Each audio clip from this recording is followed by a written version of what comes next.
Hi folks, and welcome to Daniel Wood Golf, and today we're here to do a little bit of a test on loft of a driver. So we're going to do a test with one driver, changing the loft. So I've got my own driver here, so I've got my Titleist 915 D2, 9.5 head.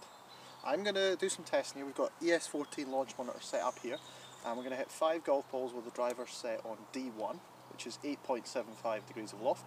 Okay, we're going to hit 5 drives with that and see what the numbers look like. We're then going to get the tool out and we're going to change it to A1, which I believe is up to 11 degrees of loft. Okay, so over 2 and a bit degrees of loft extra there. We're going to see what difference that has in the numbers. So we're going to get in there, going to try and make sure we make the swings reasonably consistent strike patterns and smash factors, and we'll try and get a comparison. Let's see if loft really does make as big a difference as we think. Okay, let's get in and give it a go.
Okay folks, so here's now some results that I've pulled off. What I've done is I've stripped out to try and get some of the closest smash factors together so it gives us a more consistent look into the numbers here. So as you'll see on the top of the red line there is the driver where I had it set to D1, so that was down to 8.75 degrees, which is reasonably low, especially for modern standards, and for me personally, I normally use a little bit more loft than that.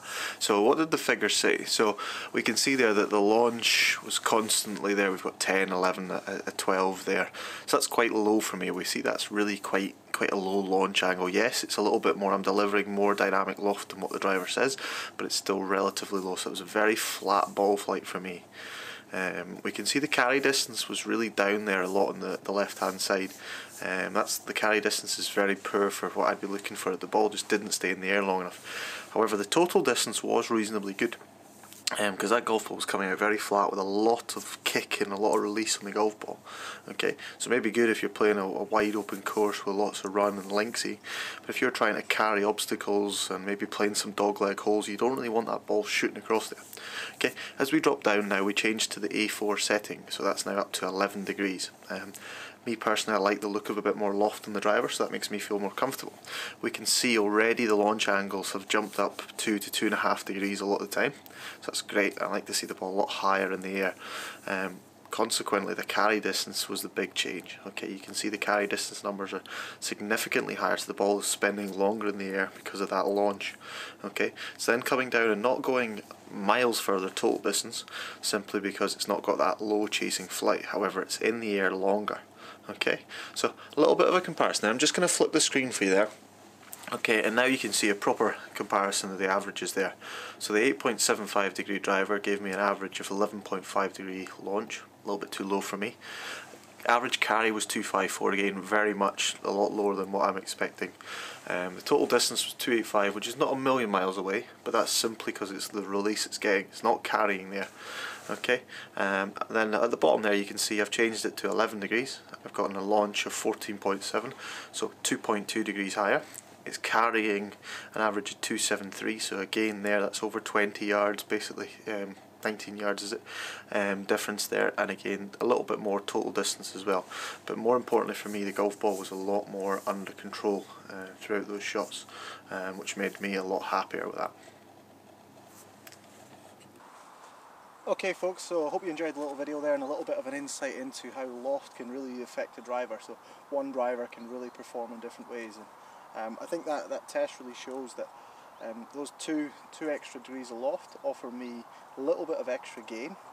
Definitely you can see that in my launch results. Launching the ball a lot higher, getting a little bit extra distance.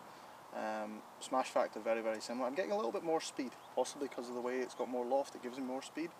Maybe just searching for it there, but I think the number one thing for me that I found was the golf ball up in the air was under control. Okay, it wasn't low and going to chase through a fairway and release. It was high, soft, up in the air.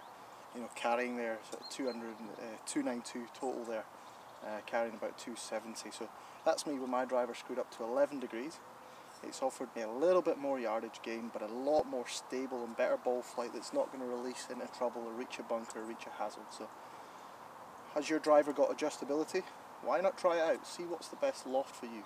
What do you like about the flight? What do you like about the way it's doing in the air? Is it going too far? Is it releasing? Play about with it. It's coming into the winter time, so you're not going to get a lot of runs, so maybe get that loft up. Maximise the carry on your drives, okay? Hope you found that useful, and please do remember to give it a thumbs up down below and subscribe for free in the link below. Thanks very much.